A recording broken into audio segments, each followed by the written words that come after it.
Okay, I think we are ready to get started. We're just going to do a couple of housekeeping items. So hopefully by the end of that, everybody will be able to join us. So my name is Vanessa, and I am your host for this evening's webinar, When Youth Grieve, Recognizing Our Reality. So we thank everybody for taking time out of your evening tonight to come and engage in this really honest and meaningful conversation. Before we begin, we want to take a moment to acknowledge the land that we are joining from. The regions now known as Toronto and the Halton region are the traditional territories of the Mississaugas of the Credit, the Anishinaabe, the Chippewa, the Haudenosaunee, and the Huron-Wendat peoples. These lands are covered by Treaty 13, the Williams Treaties, and the treaty lands of the Mississaugas of the Credit. Indigenous peoples have cared for, protected, and built community on these lands since time immemorial, carrying forward traditions of storytelling, resilience, collective care, and healing, values that deeply connect to the conversation we are holding today. As we gather to talk about grief, healing, and support, we honor the strength and knowledge of Indigenous communities, past and present, and we invite everyone here to reflect on our shared responsibility to learn, to listen, and to contribute to reconciliation in ways that are meaningful and ongoing. So thank you, everyone. I'm going to now take a moment to introduce our panelists for this evening. So first, I'm going to introduce Jason Dockeray. He leads the Lighthouse for Grieving Children team, an organization that is dedicated to providing compassionate peer support to children, youth, and families grieving the death of a parent or sibling. With a deep passion for grief-informed care and a strong belief in the power of community, Jason sets the strategic vision for Lighthouse for Grieving Children, ensuring its program remains responsive, sustainable, and inclusive. Welcome, Jason. Thank you. Happy to be here. Next, I will introduce Mariela Ruiz, who is a psychology graduate from York University and the Wellness Program Coordinator for Unsinkable Youth. She is a dedicated mental health advocate, creating safe, engaging spaces for young people to explore their well-being. Having her own lived experience with grief, she is especially passionate about supporting those navigating grief and healing. Welcome, Mariela. Thanks, Vanessa. Appreciate the intro. No problem. And last but not least, I will introduce Maria Estrada. Maria is a mental health advocate, speaker, educator, and child and youth counselor specializing in mental health and addiction. As program manager for Unsinkable Youth, she draws on her own lived experience with recovery to support youth with complex needs and is currently writing a memoir exploring borderline personality disorder, otherwise known as BPD, from both personal and professional perspectives. So welcome, Maria. Thank you so much. Happy to be here. Awesome. So we are going to jump right in because everybody is patiently waiting for our conversation to get started. So our first section is really going to focus on what grief really is and what that looks like for youth. So a question for our group: grief is often misunderstood, especially when it comes to young people. So from your perspective, what does grief really look and feel like for youth? All Jason. right, well, maybe I'll go first, yeah, since I'm unmuted. Yeah, I think that the idea for a lot of people is that grief for youth should look a specific way or should be manifested in a certain way or should look like adult grief. And what I've seen and what I've experienced at the Lighthouse is that like grief for a youth looks different. It's as unique as they are, right? And so I think for for me, especially when it comes to grief around the loss of a parent or a sibling, is letting that youth teach you about their grief and what they're experiencing and how we can support. So it's just looking very different. Absolutely. Thank you, Jason. I can go next. Yeah. Yeah, I think I'm gonna have to echo Jason, thinking about the youth that I've worked with and even my own lived experience, grief really shows up as what people traditionally imagine, that the tears and the sadness, we're talking openly about the loss. Like, for young people, grief looks um, like change rather than clear verbal expression. So I know seen withdrawing from friends, feeling unmotivated, irritability, and youth are incredibly sensitive to emotional climate around them. And many don't want to overwhelm the adults in their lives, the caregivers. So they really internalize their grief and mask it with, humor. I know that's myself. I really cope with humor, and you see that quite a bit, along with silence or just detaching themselves. For sure. Thanks for pointing that out, Mariela? Yeah, you know what? So far, what's already been said, first of all, is so hugely validating because for someone who is navigating grief, it doesn't look the same as what you would think it is. Sure, the initial event of whatever happens is like super sad. That's the first thing we think of with grief is sadness. But then it's everything after that. It's it's just the complex emotions that you feel in a happy moment, in a sad moment, in an angry moment, the grief that you have to carry. And that's what I do. I carry my grief around and sometimes you can't even see it. It's so like it's so invisible that people do assume that like, oh, it's not much. Like the grief, okay, then they're over it already. Like they're fine, which is not the case. So it is really important noting that it's so different for everyone. It's not just one way that it comes out. It comes out in so many different ways.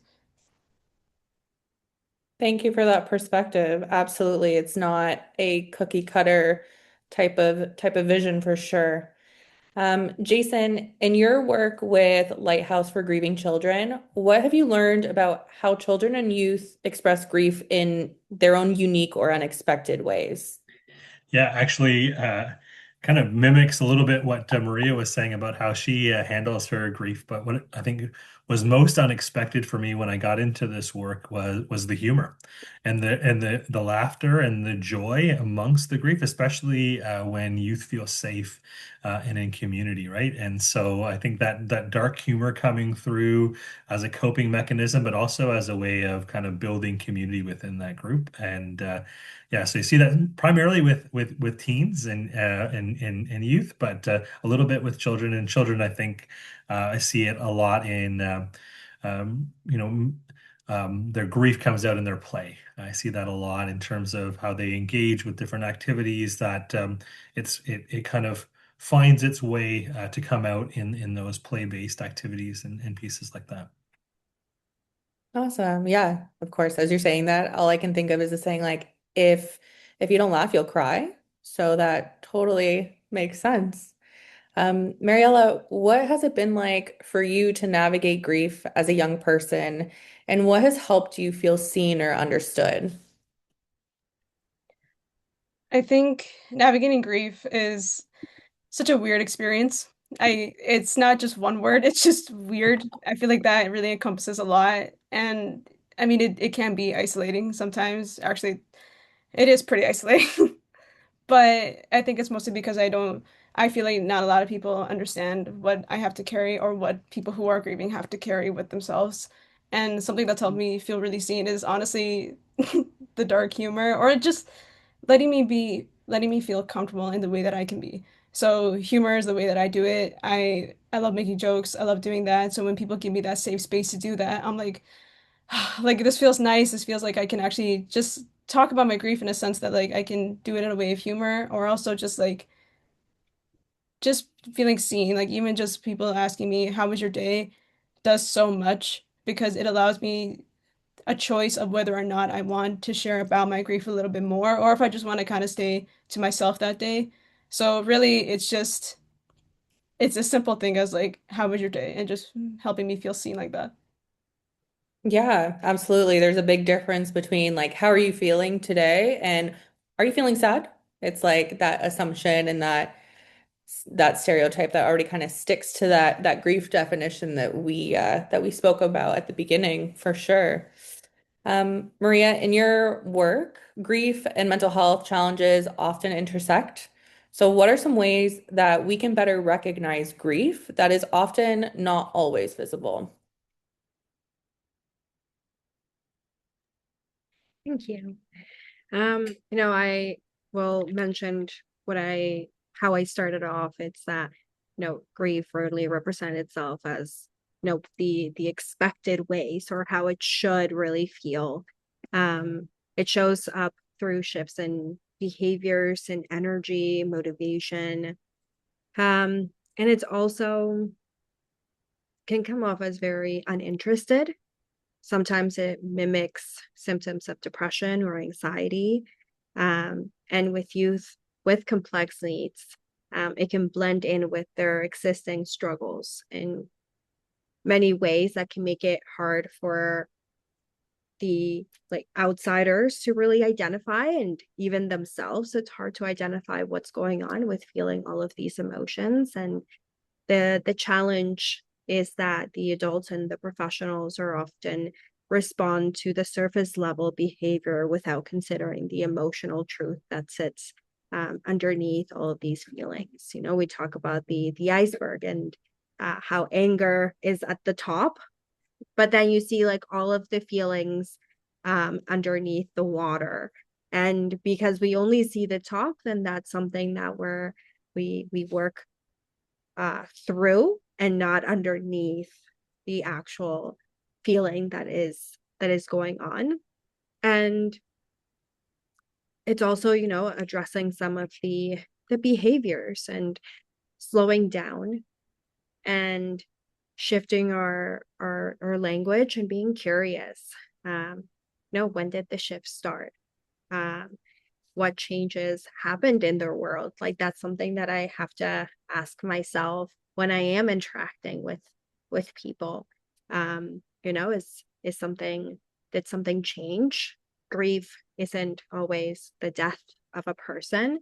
uh, it is many things. It's change in housing, change in school, friends, losing pets, losing your identity. So, really thinking about how the behavior is communicating versus sometimes the words don't come out. It's how we show up. So, um, that in itself, grief can be complicated, but youth are so resilient and they really show us. They are screaming, "Hey, like I'm feeling grief," and our job is to really just see it and sit with the uncomfortable of all of the emotions that they're experiencing. Absolutely. And thank you so much for highlighting that grief is not just death. And it can be so many other things and so many other transitions and challenges that come up in life. And it's so important.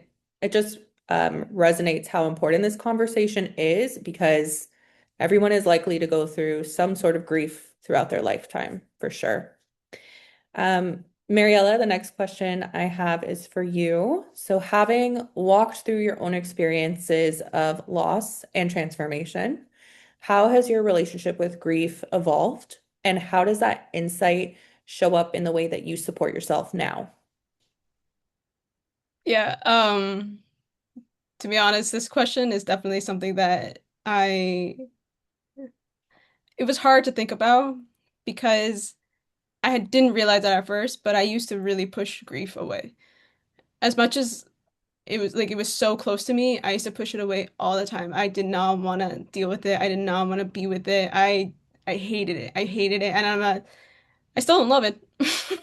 But it is something that I've actually gone closer with my grief.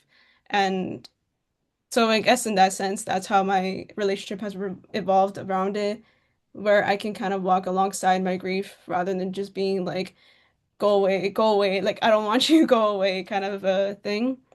But I think that has really showed me it really opened my eyes to the fact that what Maria said, that grief is not only death. And I know that when I was healing, and I'm still healing to be honest, but in the initial stage of it, I did not want to hear other people's problems. And I am so vulnerable about that now because I realize that I've grown from that. That the the more I embrace my own grief, the more I realize that others go through this as well. And it may not be the exact same experience, but I mean, I can open up my thoughts to being like, you know what, people go through this too, and it's just honoring their journey, honoring their way of grieving, right? So it's definitely been a journey. So, and obviously the way that it like supports me as well is just showing me how much I've grown from that. Absolutely. And what kind of like screams out as me at me as you're answering that question is there is that degree of acceptance.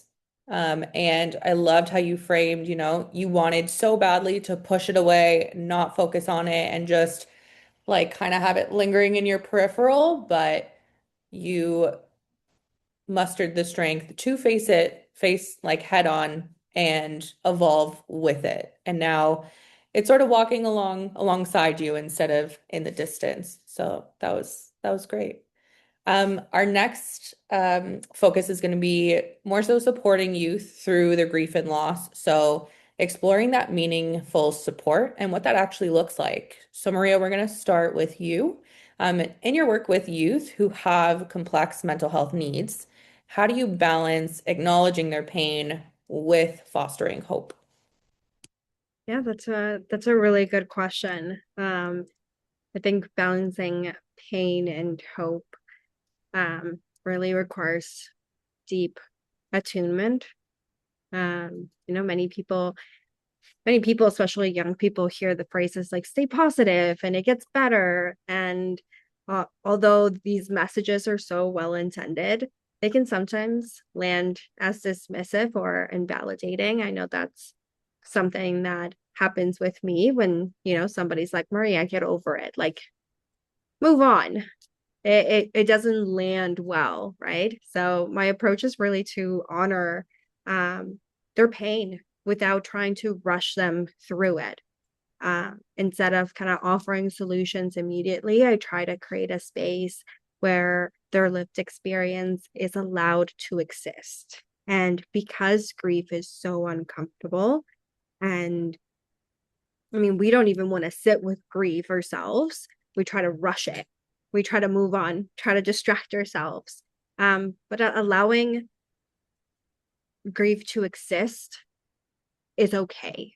I often, mention you don't have to make sense of this yet. You don't have to have all of the answers. It's okay to feel what you're feeling without feeling guilty. The validation really opens the door, in my opinion, to building that trust. And, I hope in my work is not about promising things that are magically gonna improve, right? The amount of conversations I've had with Mariela, and I wish that I could, take this pain away. And the reality is that I can't, and I can't promise any of that. But I can offer my support, supporting youth in reconnecting with their strength and seeing that their stories don't end, and they can have a life worth living without feeling guilty. Celebrating the small wins, noticing the resilience even when they don't. And I love dark humor. And some people shy away from that, especially with grief, right? It's like, oh, those two things can't coexist because it feels icky. And you know what? It does. And also, it feels good because we can release that laughter, and not feel like, oh, I shouldn't have said that. Taking away all of the shoulds I always say, like, don't shit on yourself. There isn't a right way to feel your feelings, but there is a right way to welcome them. And amount of times me and Mariela have just sat in silence and we just kind of stared at each other, and I welcomed that silence, even if it was uncomfortable for her, because that's what her feelings needed. They needed to be seen, and that's okay. So it's really a fine balance of pain and hope, but it can happen. Love that. Love that. You're essentially like an external cheerleader, which is so meaningful to your clients, I'm sure. Jason, through your work at Lighthouse for Grieving Children, what approaches or conditions help youth feel safe enough to openly share about their grief? Yeah, for sure. So in a center environment, I'll start by saying, I mean, what I'm hearing from Mariela and Maria, like there's so much is just best practice in how they're interacting with grief, and so there's so much of what they've already said. But I think from a programmatic sense, when we're looking at creating environment for kids to come into, youth to come into, engage, I think it starts number one with well-informed and trained staff and volunteers, staff that understand. We use the acronym when we're training NATO, no attachment to the outcome, and so this reality and this remembering for those who are facilitating group or facilitating conversation, or even if you're not in a formal environment, when you're just having a relationship with a peer and you want to support them, is recognize your role in there is to hear, to be present, to provide space, but it's not to fix. And I think that's the thing, right? And it goes back to what Maria said, what Mariela says, is that like the only way through our grief is actually for us to go through it. Nobody else can carry it for us. We can't expedite it, speed it up. We actually have to, the analogy of, setting a table for your grief and actually, having that conversation and moving through.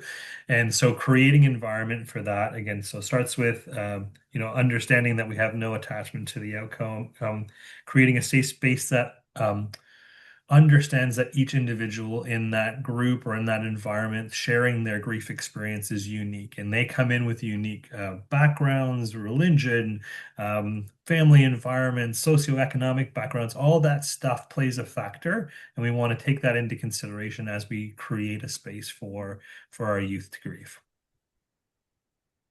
Thank you very much for that. Mariella, you often focus on creating emotionally safe spaces. So, what does emotional safety look like for you, where you have felt seen and not judged in your journey with grief?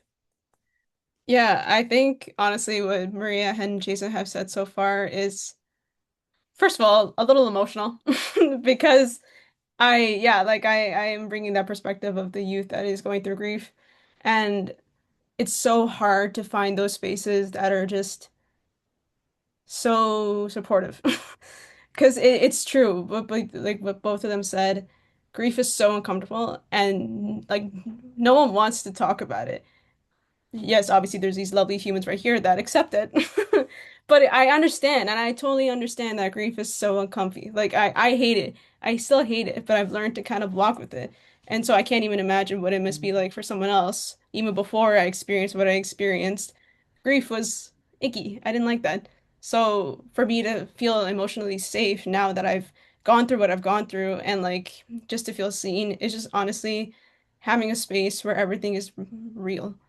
I that sounds really generic, but what Maria was saying on the on just hearing them, and Jason, like just listening. When I talk about my grief to other people, oh my gosh, it's like I'm not even exaggerating when I say I'm like going into a new dimension of it, because I don't ever do that by myself. I'm someone that doesn't like to deal with my grief sometimes. I will run away if I can. But then there's those moments like when I have it with Maria and when I have it with someone else where I can sit with my grief and I'm like, whew.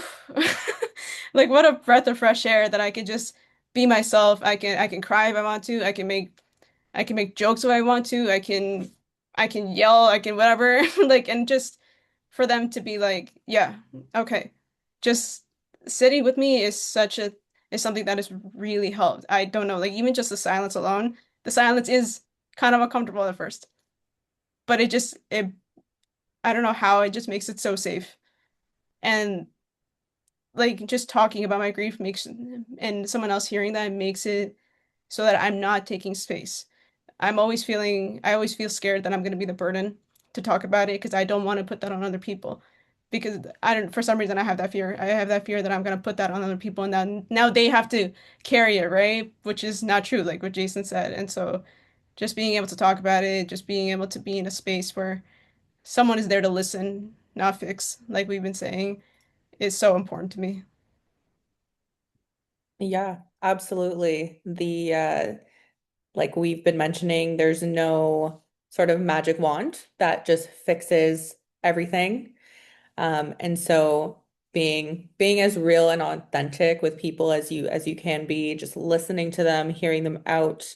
And it can look like so many different things, but you as a support really need to allow that person to take the lead. So that is has been echoed throughout all of your answers. And I think is a great takeaway for tonight for sure. A question for the group. So sometimes grief, as we mentioned earlier, can be mistaken for acting out.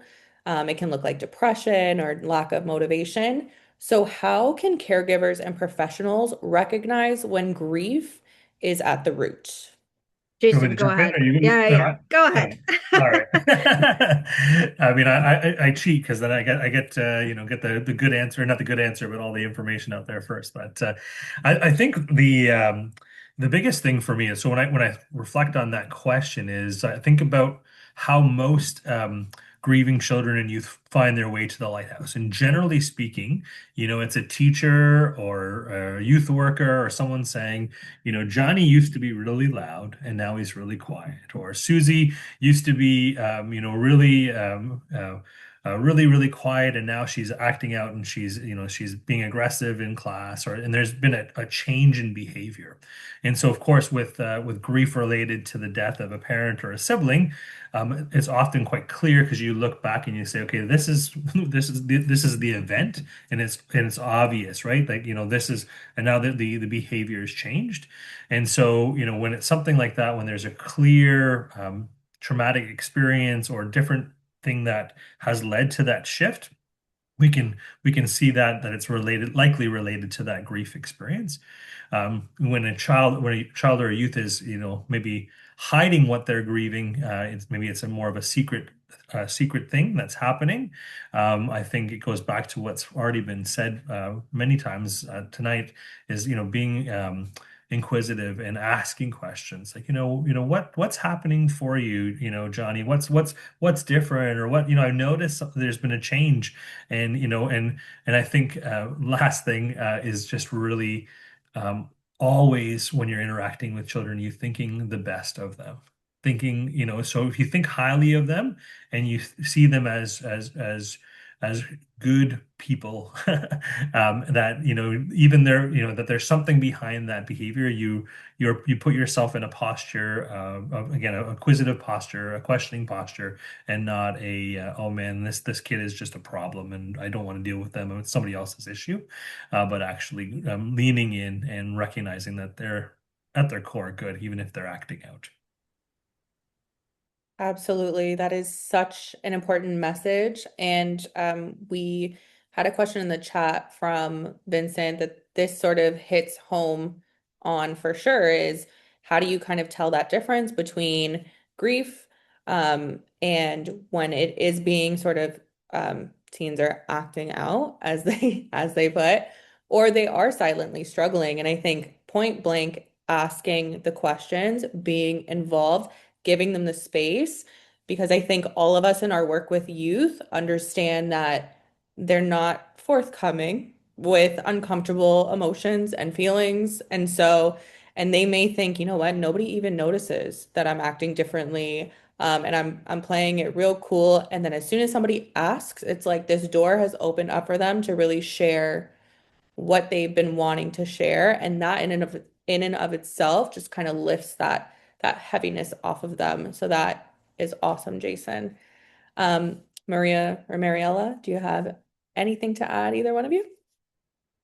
Yeah, I can jump in and the kind of course echo what Jason said in terms of what we're looking for.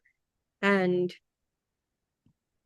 I think one of the approaches that I also use aside from the patterns is just asking them um like what's going on, right? Like there's been a shift and I can see it, and having the curiosity, like Jason said, being curious instead of being judgmental or having that fix, right? Or I have that authority and I'm telling you to tell me is, especially with youth, not gonna get us anywhere. I've been doing this work for a hot minute, and I can tell you that if you meet them where they're at, and if you know, give them the opportunity to tell me what they need from me, that is my job. My job is not to tell them this is what you need to do to get through your grief. It's because it's not about me. I'm not the one that's going through grief. You get to tell me what you need from me to get through this together. Um, and I use the we, right? Like Mariela mentioned, there's a lot of feeling like, she's a burden. And a lot of the time she doesn't want to share what's happening. And I've had the privilege to get to know her well enough to spot the shifts in her. And it always comes from a place of, hey, what's going on? What's up? Right? It's a human to human conversation. It's a how how can I help? How can we get through this together? Because grief is like carrying a very heavy backpack. And this backpack, the more that you stuff your feelings and you fill this backpack with a bunch of rocks and you're carrying this by yourself, you're going to sink, and you don't need to do that. I can help you carry the backpack. I'm not going to carry it for you. I can help you carry it together. And it's also about understanding that grief is not just sadness. Mariela has yet to cry, I think. I can't remember if she has or not, because it's not just tears. Um, it's about providing that safetiness, identifying the connection, right? Like, let's just have a Zoom chat, nothing, we're just eating.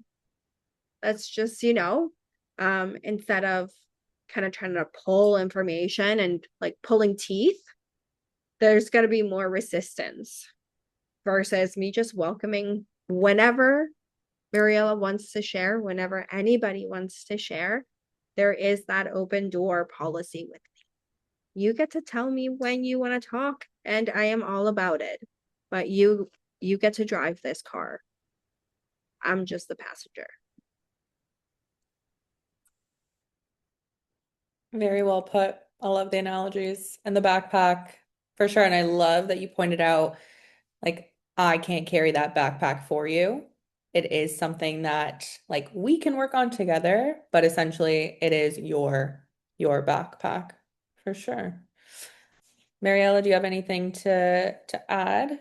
Yeah, I just wanted to quickly add, like, about this question, the whole acting out thing, I think really resonates with me because, shocker, I've done that before. Grief, like I said before, it's so complicated and it comes with this huge baggage, like Maria said.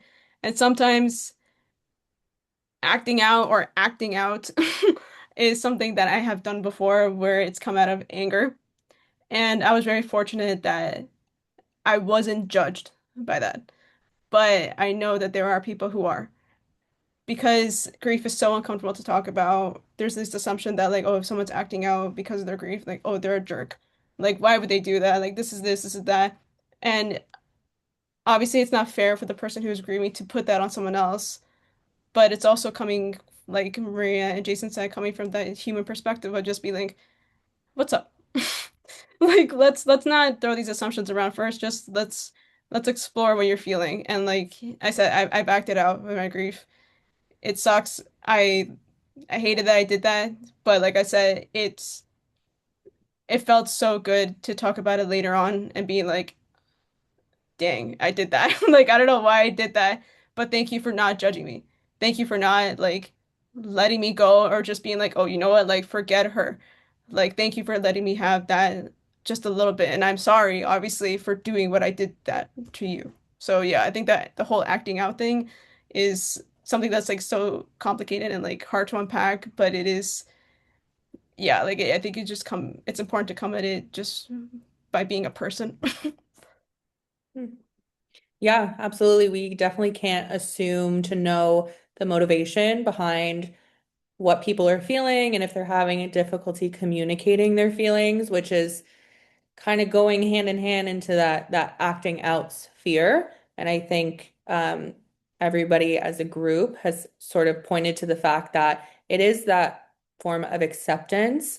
Everyone has sort of a different journey of how they deal with their grief, and it may not be the same way that you do, and you really can't push that on another person because you will sort of get that resistance back. And even though it works great for you or something, going for a walk works wonders for you, proposing that to a young person may not be as effective. And so really making sure that they have that choice in their journey is monumental. Maria, I'm going to bring it back to you. And I think we've definitely touched upon this question, but we can open it up even further. And what do you think prevents us as individuals or professionals from being more open about grief? Yeah, that's a good question. And I think it all comes down to the discomfort. And grief forces us to sit with the emotions that are raw, that are so unpredictable and impossible to quote unquote like fix. As a society, we tend to equate discomfort with danger, right? That fight, flight, or freeze. And many people just avoid talking about grief altogether. And I think professionally, there is a fear. And, I've experienced this of saying the wrong thing. What if I am approaching this with the right intention and then I say the wrong thing and it just like breaks apart? And I think that it's okay to say the wrong thing. Like we're humans. It's also okay to kind of like circle back and say, hey, yeah, like I totally like fumbled on that one. Like let's revisit this. And many of us aren't taught to hold space for grief. Because it's so uncomfortable, right? Like I have the privilege that my indigenous roots and my grandma really taught us that we honor the dead, we honor the living, and we honor the dead. And I grew up like that for my whole entire life. And when there was a birthday of my grandpa, there we cooked the meal, his favorite meal. We set like a seat at the table for him, and we welcomed this in without the fear of, oh, that's uncomfortable. Like all these feelings we did together.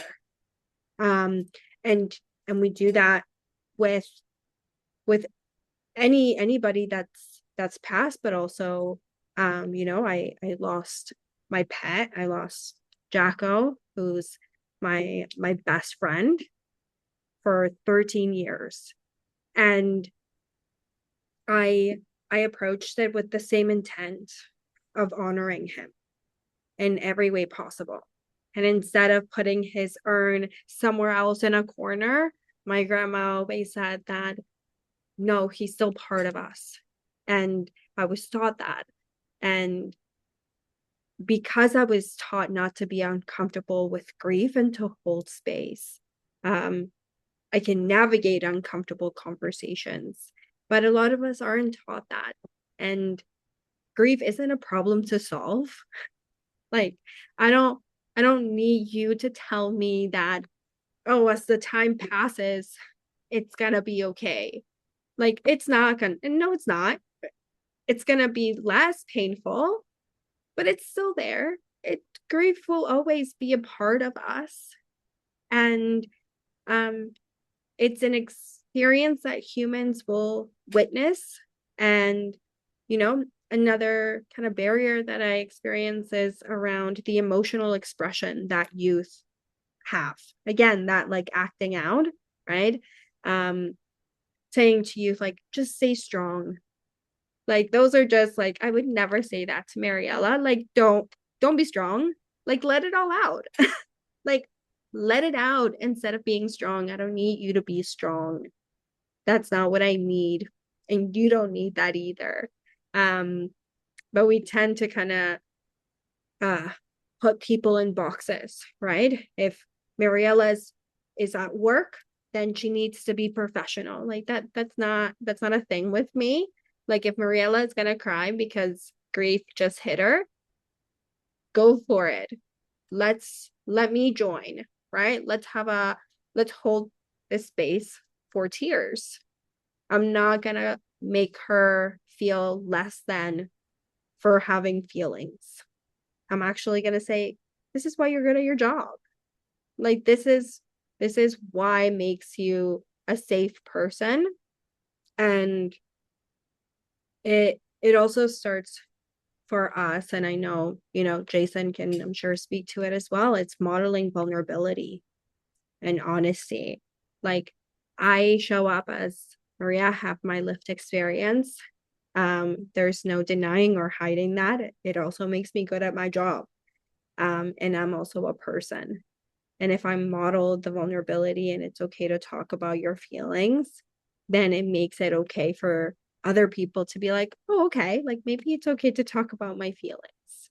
Um, and as professionals, we're often put in a box.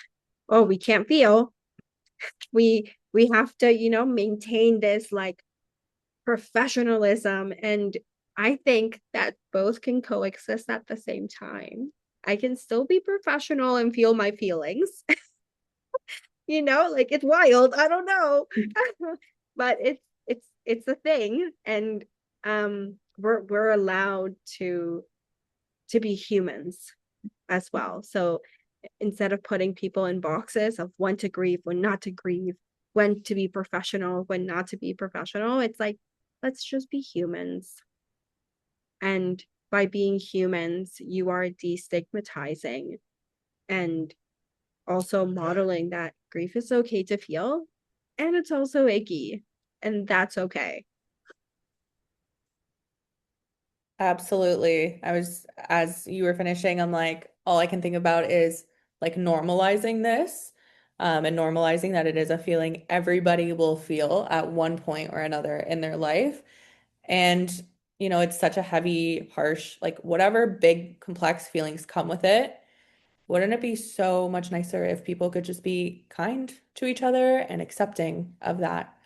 So, we've talked a lot about grief, experiencing it, what that looks like, and our focus now is going to be towards that resilience, healing, and moving forward.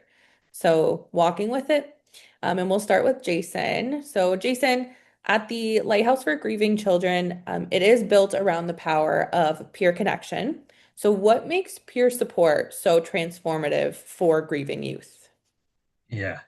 I want to say peer support is beneficial for every human, I think, and especially for grieving youth and grieving individuals. I always comes back to this idea of, being known and like sharing your story and being known and actually being loved when you've heard your whole story and shared your story and being surrounded by other people who get it. Like there's nothing better than being around a group of individuals who get you. Yes, their grief is different. Yes, their experience is different. Yes, what they're coming to, that group looks different, but they get you. And so many of our youth struggle, right? Because they feel alone in the world. Nobody gets what I'm going through. Nobody else has experienced the death of a sibling, or nobody else, understands me, right? And so then they come into a peer support group with other youth who've experienced something very similar, and they feel known and they feel valued and affirmed and loved. And when that's the case, yeah, it's not going to take away your grief. You're still going to have those moments where you break down, where you're going to struggle, but to be able to move forward, right? And to the nature of our groups is we have people who are at various places in their grief journey, right? Some who have experienced loss within the last few weeks, and some who have experienced loss within the last, 5 years, and so they're like that. Being able to see people along their journey in different ways is also, I think, encouraging and affirming, right? Again, because it's authentic. That person has been through what I'm through, and they're still around, right? They're struggling still, probably. There's still difficult moments, but they're breathing. They're on this side of the ground, right? And they're making it through. And I think that's the power of peer support. Beautifully, beautifully put. I love that. Um, Maria, now you've worked with a lot of youth who have gone through loss and transitions. And what stands out to you about the ways that they heal and they adapt and how they take back their power? Yeah, thank you. Wow, I mean, what continues to inspire me in how youth redefine healing on their own terms. Many of them have been, told that healing means moving on. Healing means, that as the years pass, the pain is gone. But youth and like young people really understand that like grief doesn't disappear. It becomes something that you learn to carry, and they show so much strength, and their resiliency really inspires me. Especially when I see youth reclaim their power, when they find their voice and tell their stories in their own words, and not in the right way of saying it, right? It's like they're finding their voice and expressing how this grief feels like and has changed, setting boundaries around what they need, or reconnecting with parts of themselves that they thought were gone, or even choosing to keep going even when it feels so overwhelming. Like all of these pieces show tremendous resiliency, and it really inspires me because they really have the ability to hold both pain and hope at the same time. And their healing isn't linear, it's layered, it's very deeply personal. And what stands out the most is the capacity for transformation, not by erasing the grief, but by integrating into a sense of identity that is still whole, still capable, and still deserving of joy and finding a life worth living. Um, yeah, so there's so many layers to that, but youth really remind me of how resilient people can be, and we underestimate them because they can hold their own. Absolutely. Thank you so much for that insight to that, Maria, for sure. As we are getting closer to the end of our webinar, I have one last question for our panelists this evening.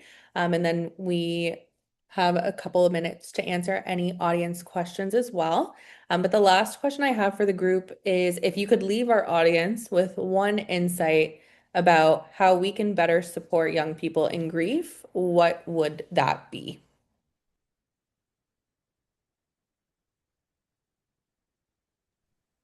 All right, we'll keep the tradition going. I'll go first. Sorry. I was always the kid that put his hand up first, when the teacher asked in school too. So pure extrovert. But yeah, if I had to leave the audience with one thing, I would say let youth be the teachers of their own grief. Let them teach you what they need. Listen to them and respond to them as they need, as opposed to how you want them to respond or how you think you should best respond. But let them be the teachers. I love that. That's an awesome takeaway. Thank you, Jason. Yeah, I can go next with this. Poof. Like just one insight is there. I feel like there's so much to say, but I mean, I'll say maybe two things. Um, in the most respectful way possible. Don't rush us. Do not rush us. Like for youth that are grieving, for myself that I'm grieving, it took me so long to get to where I was now. And I'm still trying to get to a place that I'm healing. And you know what? That's going to be a journey that I'm probably going to have to carry with me or will carry with me for my whole life. And like was something that I really appreciated that both Jason and Maria mentioned at the last question or the last few questions was being able to move forward, not moving on. So moving on means rushing me. It means like, okay, you lost your person. That's it. Like, there's no need to worry about that anymore. Just move on with your life. You're young. You can do this. You have so much more to go. That is an instant like invalidation. Like, oh my gosh. Okay, like what am I supposed to do with that information? So being able to, like the whole idea of moving forward and not rushing me is so important. Just let me heal in my own way. Let me grieve in my own way, which kind of goes to my second point of, yeah, let me let me grieve in my own way. We don't all grieve the same, and it's something that Maria mentioned that it's something that I usually tell a lot of people is that I don't cry. I It's very rare for me to cry, and honestly, I really don't feel like I hold back. It's not something I do. So like crying is not something that everyone needs to do. It is a good outlet for some people, but for me, it's just kind of sitting in silence. Sometimes, like even that is just like so impactful for me. So grief is not the same for every youth. It is not the same for every person. And I know we've mentioned that a lot, but I really hope that that is something that everyone can take away from this conversation because it's so unique for every single person. Some people may be super happy, or it appears that they're super happy, and on the inside, it doesn't look like that. There are moments where even myself, I don't forget about my grief, but I'm just like, it's not in the moment, it's not in my head in the moment. And then it's a switch. In my happiest moments, I remember my grief. And I'm like, whew. Like now I have to like go with that as well. So yeah, I think altogether, don't rush us and we all grieve in super unique ways. Thank you, Mariela. And sometimes we have to repeat the same thing over and over and over again for people to really take that in and take in its significance and importance for sure. Maria? Yeah, again, I'll kind of echo what Jason and Mariela have said, but I think if I could offer one insight is to see the young person for who they are, not how their grief is showing up. Um, support doesn't require like perfect words. It requires patience, a presence, understanding, curiosity, and the willingness to sit with a discomfort. And young people heal not because someone solves their grief, but because someone stays with them through it. Thank you, Maria. Now we will move on to our portion. If anyone from the audience has any questions that they would like to ask our lovely panelists before we wrap up our webinar for this evening, now is your chance. There's a wealth of knowledge and information in this group tonight.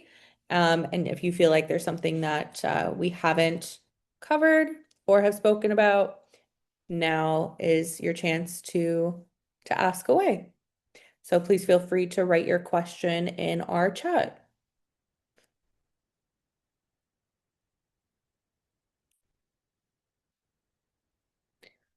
So we have our first question here is, what advice would you give a youth who is helping another youth through grief while grieving themselves?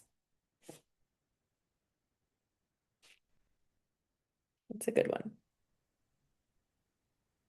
Yeah, I mean, I think initially I would want to say to that grief, that youth, like thank you for stepping in there and being a peer support to your friend.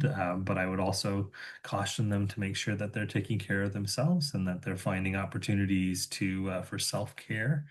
And as they're listening, that they don't need to fix, but they just need to be present. And if that's too difficult for them, that it's okay also to say, I can't be that support right now for you. So like just being aware. Absolutely. And going along with our analogies of the evening, like it is okay to pass the torch off to someone else, to show that support. Self-care is extremely important, and we always want to keep in mind our own capacity, especially when we're dealing with such heaviness. Yeah, I would kind of echo the same thing that Jason has said. Um, it's okay also not to have the answer. Like you're not supposed to have the answer to a lot of things. And you're also not supposed to be the sole like person for providing that support. It's okay to pass the torch. It's okay to redirect them to, other professionals that are going to be able to support them and create that safety net. And I also think that, peer support is huge. And being a friend offers that connection. And thank you for, for stepping up and for being a friend. And I'm sure, like we've mentioned, especially when grief can be icky. But I will say, pass the torch to somebody else and you can still support them in different ways. Absolutely. Thank you, Maria.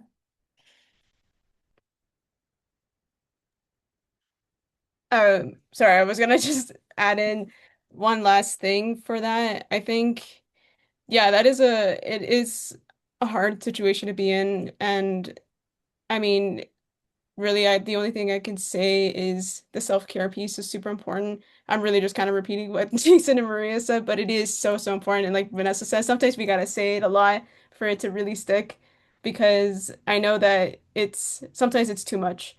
There are times where I've been reminded of my grief and it hits a little too hard.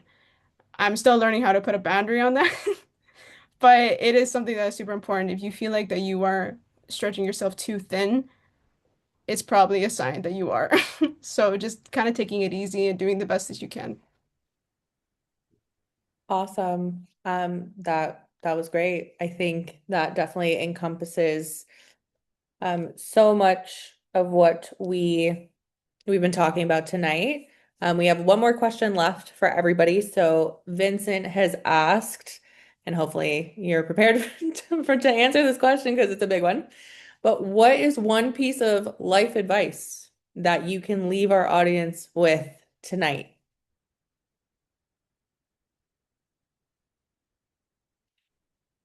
Thank you, Vincent, for that question. I can go. Yeah. Switch it up for us all. I see the panic. Yeah, no, that's a wonderful question. you know what? Life can be tough and it can feel like hell. And um, I think that we need to show up as who we are and be authentically ourselves. Um, and we're not going to be everybody's cup of tea. And I like coffee, so I don't even want to be people's cup of tea. I want to be somebody's double double. Um, but being authentically yourself and unapologetically yourself is one thing that has made my life worth living. And to show up as me. This is this is it. And I like her. I'll keep her. Thank you, Maria. I guess Mary? now I'll go next. Yeah. Really, really switch it up. I think it's as simple. I feel like maybe a lot of us have heard it, but really it's okay to not be okay. That's something I really had to learn. And it is really hard to kind of take that in, especially dealing with grief, but just in general. It's okay to not be okay. It's okay to be vulnerable. It is okay to cry if that's your outlet. It's okay to be angry. It's okay to have all these emotions. It's not just black or white. You don't have to be happy all the time. You don't have to be sad all the time. You just need to be what you need to do. So that's pretty much all I'll say for that. So my wife would tell you that I have a ridiculous amount of self-confidence, and it's rooted in, she always says it tongue in cheek, but it's rooted in this belief that I believe I am intrinsically good.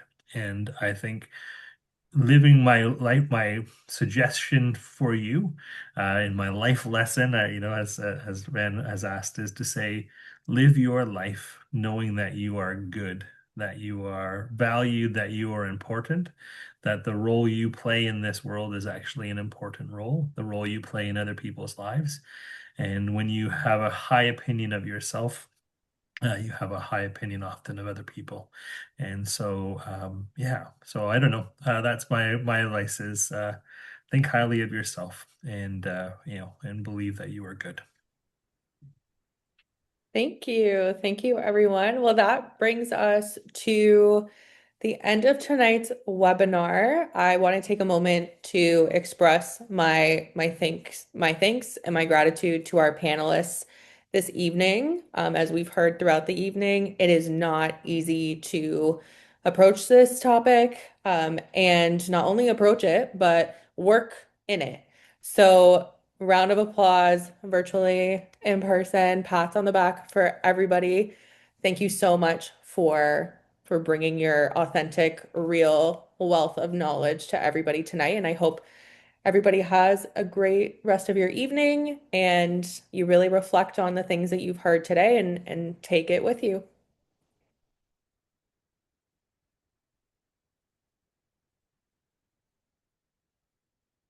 Lots of thanks in the chat. Thank you for coming. Bye, everybody.